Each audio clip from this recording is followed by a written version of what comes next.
Hey, the craziest thing that's ever happened to my agency is back in March of this year, 2024, I sold 51% of our combined organizations for an evaluation of $70 million. I'm Justin Brock. I run Bobby Brock Insurance and Go Guru, and I'm an insurance dude. Look, I got my hat backwards. I'm a dude. Insurance dudes are on a mission to escape being handcuffed by our agencies. How? By uncovering the secrets to creating a predictable, consistent, and profitable agency sales machine. I am Craig Pretzinger. I am Jason Feldman. We are agents. We are insurance dudes. Boom! Boom! Boom! I didn't even have my hat on backwards. There you go. We're both dudes. Yep, hanging in there. Where's my hat? I know, dude. It's been a while, Justin. Mm-hmm. Yeah, it has been. It's probably been a couple of years. Yeah, you were growing like a weed back then, and you never stopped. No, man. Never stop, never stopping. I think I heard that in a movie or something. So for anybody that doesn't know you, I guess you kind of gave the 30-second, but what have you been up to since the last time we talked to you? Yeah, I mean, we're an odd bird type of group, man. And we started off as an independent agent working on Medicare, med sups, door to door, like a lot of people start out, built into a small localized agency where we had internal agents. I wasn't out recruiting a bunch of agents or anything back in the day. But we were having a lot of success with local grassroots, traditional media, and then social media ads back in 2014, 15, 16, 17. I started growing really, really fast, writing a ton of applications myself, hired LOA agents or career agents, if you will, W-2 agents. And, that was growing really fast. Was reading a bunch of books by Gary V, Russell Brunson, talking about, things like what to, if you know how to do something, tell other people how to do it, either document it or sell it or both. Gary V would say document it. Russell Brunson would say sell it. And so I started documenting it online, created a Facebook group for agents in 2017, focused on Medicare. We're the only ones focused on Medicare at the time. It's got about 14,000 agents in it right now. In that, we started developing other strategies to help agents. Now at this point, we have a software product that we lease to, and we have almost, I think, maybe over 500 now members in there. We developed a university for them. We do 5 weekly live calls for them. We have events in our office, all on the back of that. We started recruiting on the brokerage side and have about 4,000 agents that write with us around the country, and we're up to about 50 employees. So I don't know what I did to grow it as fast as we've done, other than the nucleus, and then showed other people, and apparently other people wanted to replicate it, and we just tackled every opportunity that was 6 inches in front of our face for the last 10 years. And turns out there's a lot of momentum in the insurance space right now for the people that are willing to go out and get it. I mean, you guys know that. I mean, I've been watching you guys for a while, and y'all are tackling it. It's a shame more people don't approach it as intensely as some of us do, because the ones that do and the ones that put it out there and get the information out there will find that there is a huge appetite for content, especially in the agents circle, but also in the consumer space. So, yeah. And it's crazy. Craig and I have talked about this a lot, like for the podcast. I mean, we've been doing this for a while, but even just that, right? We take that, put that on YouTube, whatever. But like, even when we're hiring in our agency, it's not for, it's for insurance agents, but like, even when we're hiring in our insurance agency, people are Googling and like, oh my gosh, they have this podcast. And it just sets you apart from everybody else. I'm telling you. So like, that's so funny you say that, because you're constantly struggling with, like, as our business, we're in small town Tupelo, Mississippi, probably bigger than you're envisioning, but still not a big town, not a big city, 200,000 people working daily, 50,000 population in the town live in. And, as we've grown and gotten bigger and people see how many employees are working there, they're still thinking like, okay, it's this local Medicare office. Why has it got 50 people working there? That's weird, you know? Yeah. And so then we started doing all these like localized sponsorships, charity events, and getting our name out there and sponsoring the young professionals groups. And they're like, but this is a Medicare focus group. Why are they doing all this Tupelo young professionals like events and stuff?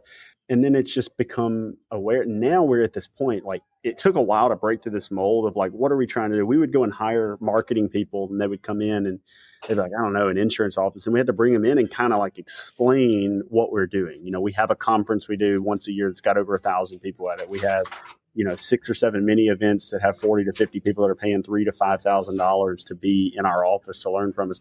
We have a different concept all on the back of, you know, building this agency too, as like a showcase that this is us practicing what we preach. And, you know, so it's been kind of cool because when we started doing those sponsorships and getting the word out there and people started learning about us, now I have this huge line of resumes. Like if I need to hire 2 or 3 more people next week, it's like a line out the door of people locally that want to work here, but that didn't happen overnight.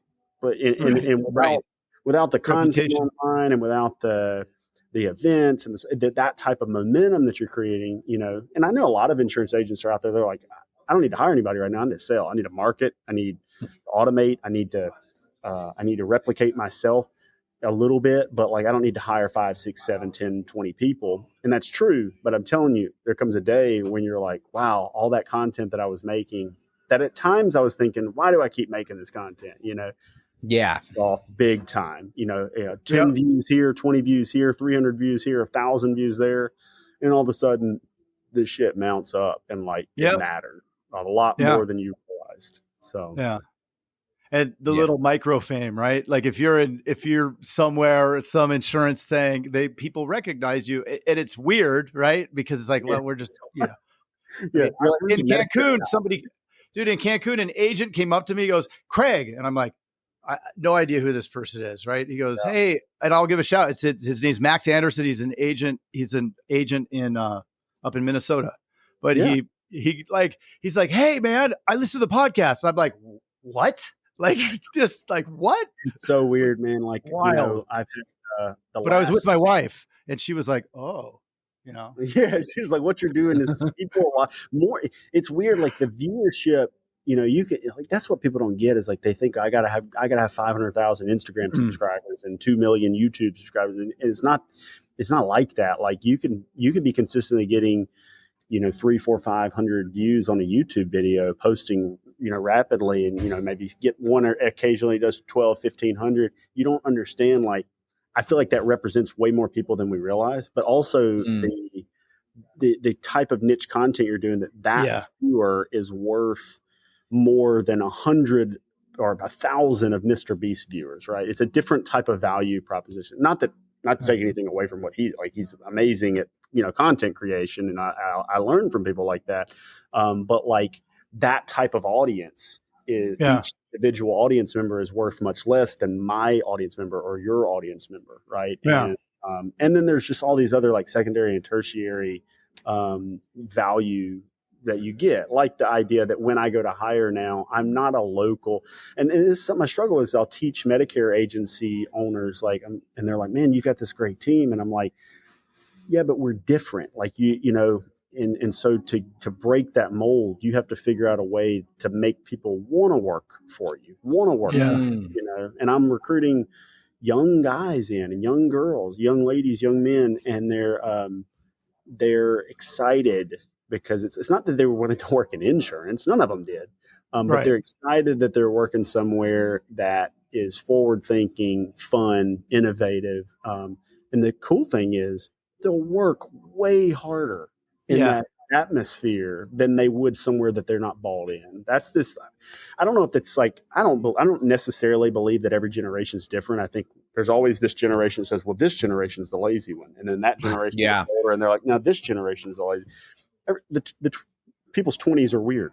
You know, they go through some ups and downs. Eventually, a lot of generations have had to acclimate and say, I have to do what I have to do to make money for my family. And we all will do that when we have to.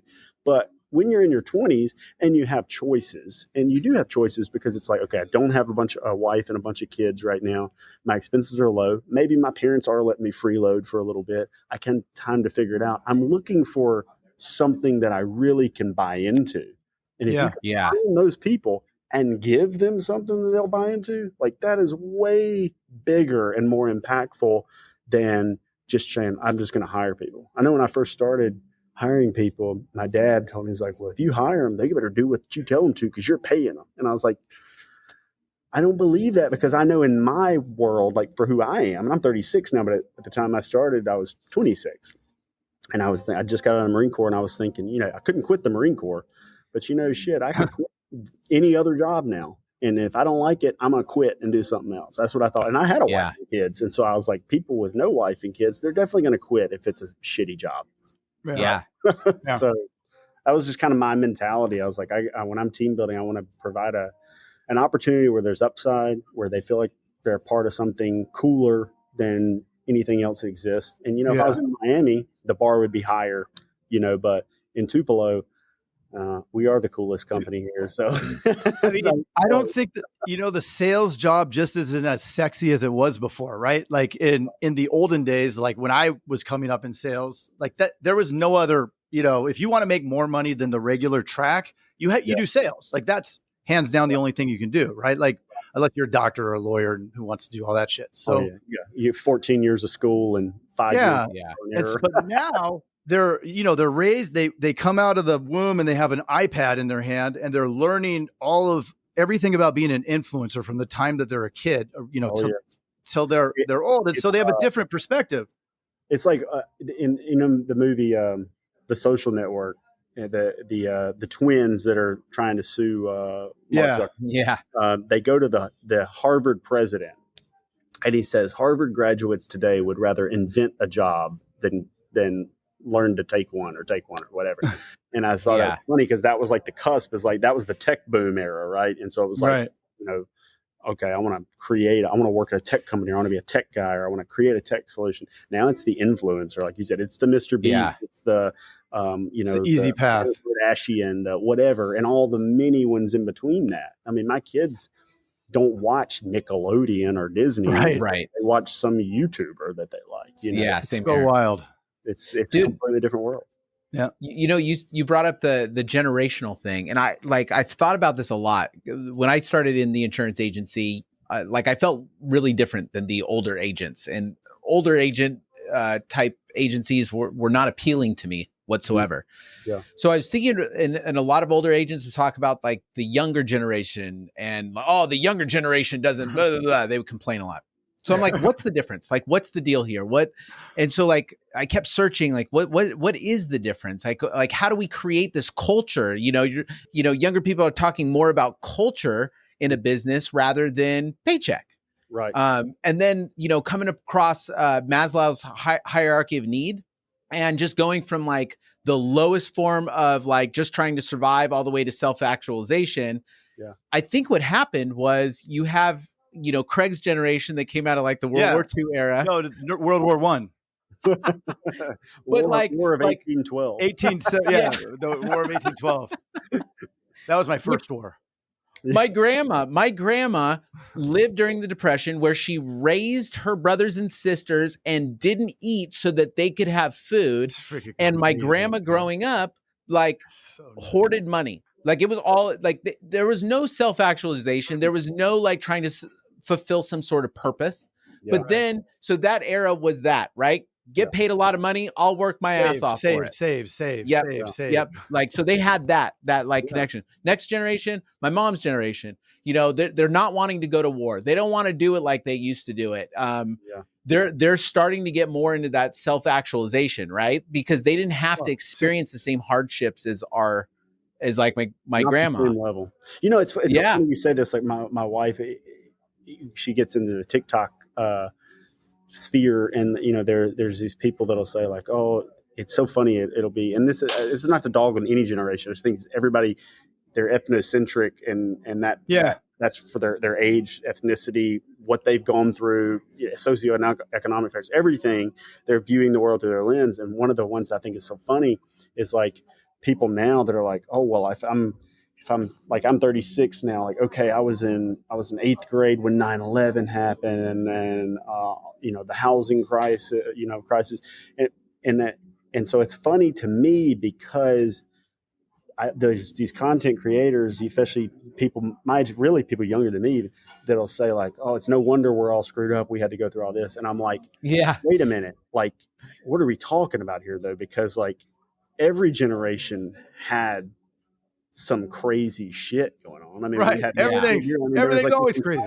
Cold War period where they were like doing drills telling them like, oh, they're going to nuke us, so if you get under your desk, dude, we had to get under the desk. And then there's Vietnam, and there was World War II is awful, Korean War, you had all these different things, then you had Desert Storm, and then I don't think I mean, there might be like loopholes in there where it's less bad than other times, but I'd say we're probably in some ways we're in one of those. Like, and so I agree. So like, I don't think, but it's funny because those people are watching that and they're like, man, no wonder I'm screwed up. I had to live through all this. And I'm like, right. No, everybody has their shit. Like, you just have to. And so, but it's not, I don't think it's just young people. I think the same thing with like the boomer generation might say, oh, these kids these days don't do this. And I'm like, wait a minute.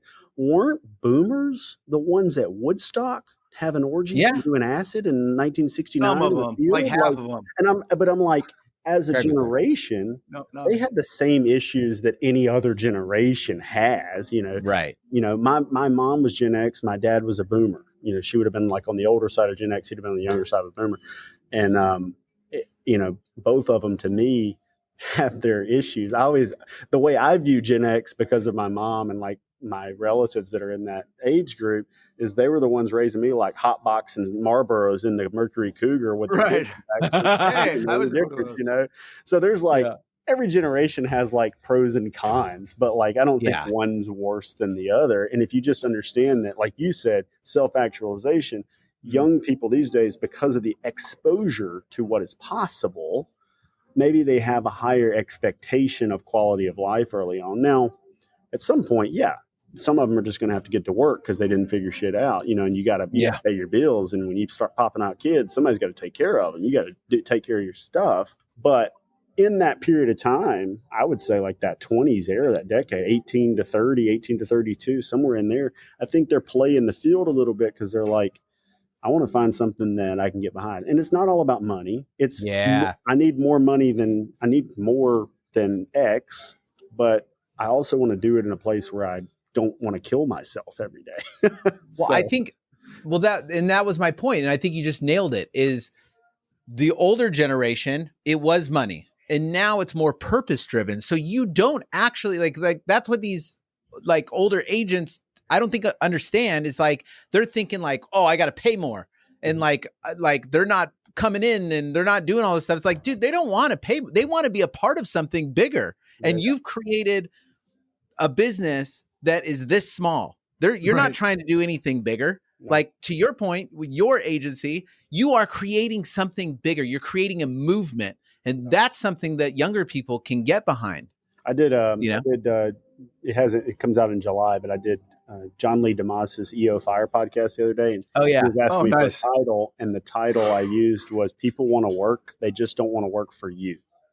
Nice. That's the same concept we're talking about. Good. It's like, when you're team building, give them something to aspire to. First of all, you need to be a vibrant, leader. It doesn't mean you have to be Napoleon, but like you have to be someone that it's like, hey, I can get behind this guy. And that doesn't mean they want to emulate you in every way, but there has to be something about you, as a leader. And then as you grow, the leaders that you put in between, these have to be people that people can respect.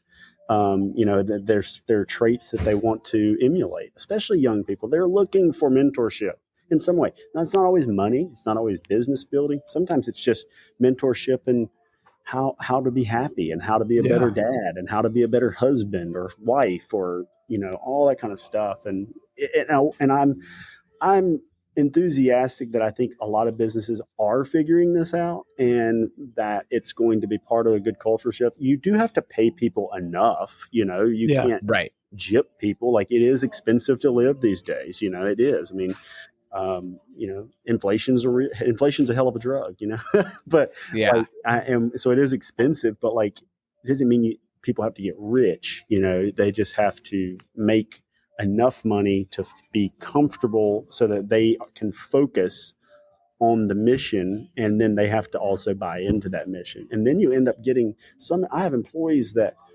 that are really bought in, that are like, it's like having 3 people work for you, because they do so much. And it's not because I'm begging them to do that much. It's just because some people just inherently do that, and you find your winners, and one thing I struggle with that's a popular talking point is like Gary Vee's one that says fire fast, promote faster, hire fast, fire faster, promote fastest.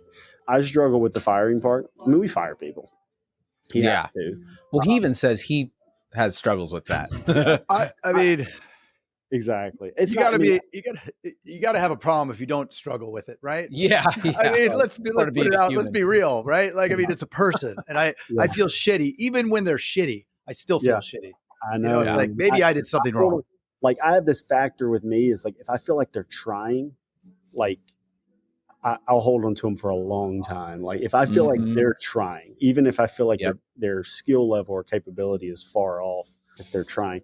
If they're not trying, I still hold on to them longer than I should. but the ones that are not trying are the easier ones to let go, because I feel like, look, you're not in it. But I hate that when I have somebody that's like, oh, you're there, you just need to quit making stupid decisions. I hold on to that, way longer. But I also think there is a positive aspect in the culture when people believe that, it's a double-edged sword, because you have to make sure that the stragglers aren't strung along to the point where other people think they can do less and still be strung along. 100%. But then you also don't want to make people think that any tiny little mistake is going to be the end of their career, So like, it's like this balancing act between there. And I think that's probably, at this point for me, that's the harder part, is just, when do you cut ties versus when do you, how long do you to work on someone?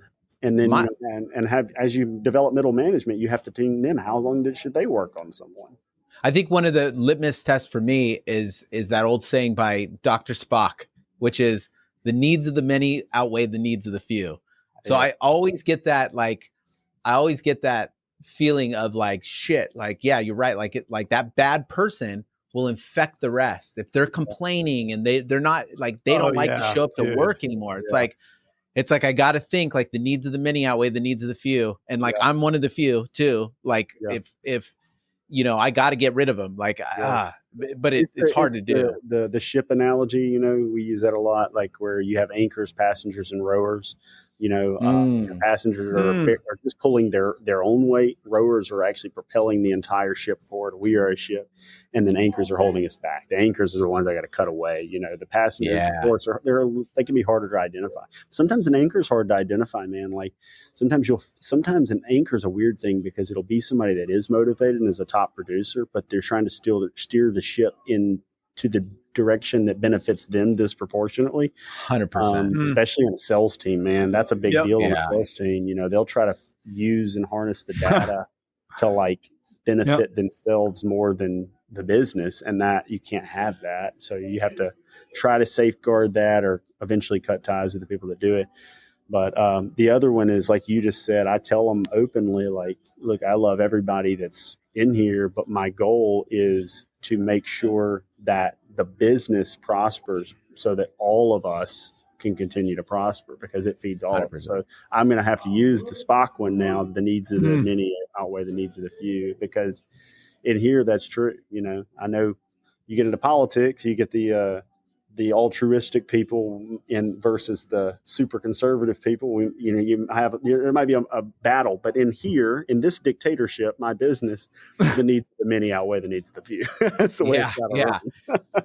Yeah, I look at the business, like, and I've used this analogy too, is that it's a baby, and you got to feed the baby, you got to nurture it, you got to take care of it, because it's got to grow. Because if it doesn't, and you don't feed the baby dies. Like, it just dies. Like, people don't understand that like, business is either going up or it's going down. It's never going linear. Like, if you're going linear, dude, you have the Justin Brocks or Craig Pretzinger agency, like whatever, you know what I mean? You have the people that are rising up, and it's like, eventually you're gone. I mean, we see it with AI and everything else. Like there's going to be a lot of people that are sitting on this like level and they're cool at this level, but like, dude, you're going to die at some time. I still like it makes me like, it's so crazy when you hear the stat 47% of the people in the US don't even know what ChatGPT is. Like it's freaking wild, right? I know. Meanwhile, and only 10% of all the users have a paid account. Like isn't that crazy? It's mind-boggling. Like I've had a paid account for a year and there's no way I could function without it. Right. Well, like for me, even like right now, just there's certain like goofy stuff we do with it. So happy, man. I have like, we have this deal right now. Like we use Google Chats for our business, you know, like kind of like Slack or something. We have these channels where we use, I have a CTO who sets it all up, but he's got like the scoreboards in the office and a Google Chat. We have one's called Sales or Dope where all the salespeople are in it. And every time a sale comes through, you know, it sends a payload through Zapier, which retrieves a separate message and GIF every time to celebrate that sale for that agent, and then pops it through. So it's like goofy, but it does keep the momentum going, and it's cool. And there's various things we've used it for, you know, with the appointment setting, with the continued communication, especially with older age leads, like trying to keep them hot and rewarm them, keep the phone ringing from old age leads and age data. Now we're looking at our retention strategy because, you know, we're in the health and Medicare space. So we have these enrollment periods, you know, coming in the fall. AI should be a massive help to us this year in just the retention aspect, you know, communicating with these clients and getting them to, through our personalized URLs, shop their own plan to keep them away from our sales team so we can focus on new business. Now, you know, we will allow the sales team to participate in retention when it needs to get to that point. But if I can use AI and automation and video content and funnels and everything I can to try to get them to keep themselves happy and on the books tastefully, then I'm going to do that because I want to keep my salespeople finding, you know, I want them to keep them hunting, not retaining, you know. Yeah. I think that you just said something that's so critical, and it ties back to the beginning of creating content, but like the ability to basically duplicate yourself, right? And like go back to 10 years ago, Justin, right? If you had these tools then, it's even 10 times faster, right? Or 100 times faster because you duplicate yourself infinitely, right? You have infinite duplications of yourself that now there's some that can actually build new ones of them, right? Like you can have the AI build the AI. So it's just freaking wild. But like the fact that, so if you're on the other side of the fence and you're listening to this and you haven't even logged on to ChatGPT or whatever, or even looked at any of this stuff, it's really important to understand that people like myself, like Jason, like Justin, we have the ability to infinitely scale because of all of the different, we could just we duplicate ourselves, right? We could create content. We could do all these things. Now, it doesn't make it infinite. It's not perfect, right? But it's definitely makes you much faster than somebody who's doing it. Well, think about too, like as I'm building a team, like I'm still using human capital. But then when I can take that human capital and get them trained to utilize AI to amplify the effect of their job. I know some people would think like, oh, they're just going to let AI do their job. They don't have to do as much. It's not what I see. What I see is the ones that are actually using it, they're just getting 10 times as much done using AI in our business. And so instead of having to hire more people, I just get this one really good guy who understands the concepts. And then he can go and it's like having like in my marketing team, like our technical internal marketing team is basically I have a CMO, a creative director, a graphic designer / event coordinator, and a videographer. And we're putting out content at a scale, or putting out content, developing events, hosting things, doing things at a scale that probably would have required 12 to 15 people 5 or 6 years ago, you know. And we're hiring another person right now, but like I would need at least double what I, you know, have for the same thing. So then that's just on the marketing side. The sales side, obviously, from lead nurturing and things, me being able to do 27% of our sales in our call center from inbounds right now. You know, 10 years ago, I was doing a lot more inbound, but then marketing caught up. Marketing got more competitive, especially on social. But as marketing got caught up, we used automation to level the playing field. Then people caught up with automation. Now we're using AI to level the playing field. So there's always like this concept of like marketers ruin everything. And so, you know, I mean, you guys have heard lawyers ruin everything. The lawyers definitely ruin it. Insurance agents ruin everything too. No, but like marketers, you know, if I have a process that's working really well to get in front of people and get their attention, you know, other people are going to figure that out. And then it gets harder and harder and harder to do it that way. And so then I have to leverage the next tool. I always have to be one step ahead. And AI right now, and the thing about AI is it's concept. Automation is kind of a linear concept. This is how you automate. There are different variables of how to use it. But like once if then logic automation amplified into having AI, now AI can mean, and it's going to rapidly expand so fast that the things that we'll be doing with it just in a few years, we can't even fathom them right now. Like I can't really explain to you what I'm going to be doing with it in 3 years. In 3 years, we'll be in a different world. You won't be doing very much. We won't be doing very much at all. Hope that's why we got to amplify it as fast as but this is the period like to make as much money as possible, because it's going, if you're sitting on the sidelines for the next 3 years, screwed in 3 years. Done. You're screwed. I have agents that get pissed off at me because I tell them like, you know, we're going to enter the period of like coming in as an independent agent and be like, I'm going to get started from scratch. And I hate to say this because, you know, we recruit agents, but like the ones that have no capital, no land grab, no brand, no AI and automation experience to the point that it's our infrastructure built. You have none of that. Like if you have a brand, you have a huge book, you can survive a little bit longer without adapting. You know, it's going to hurt. It's going to be more painful. You should adapt as quickly as possible. But if you have none of those and you're just trying to start from scratch in 3 years, I feel like what you're going to be up against, you know, unless you have a bunch of money to spend or you're some sort of technological wizard, but like the average human just trying to come, because right now you get basically average guys that are coming into finance, insurance, and real estate. Yep. That's not going to be very possible in 3 to 5 years, I don't think. And I tell people this and they're like, oh, you know, there's one guy told me the other day, it's like, this is a capitalist country and there's always going to be room for new people to come in. And I'm like, there is, but you know what I'm saying is the insurance industry is already one of a few that you can just pop in and be like, I'm a salesperson. I'm going to build a business. Right. I'm a professional. Like, other places you got to go develop a product, you know. You have to develop a product. You have to develop a service component. Landscapers don't just come in. I have to develop. You have to start, you know, and build this actual infrastructural component. And we've kind of got this industry where these people get to make handsome incomes by basically building no real business or value proposition outside of being an individual agent. I've met individual agents making up to $1 million a year by themselves. You know, I don't think that's going to be very possible for them very long. You better have some sort of infrastructure. You better have a brand. You better have something outside of just, now, to be fair, the individual agent making $1 million's probably got at least a decent personal brand, but he better start scaling outward, create human capital, you know, create some infrastructure on the internet, create content, create AI, you know, some sort of, start learning it at least so that you can learn how to leverage it, because the leave behind factor here is huge. And it's not like I'm trying to like scare everybody, because the opportunity is also huge. Right. But you got to be utilizing it. And you know, thankfully we are. Thankfully you guys are. And thankfully we're telling more people too.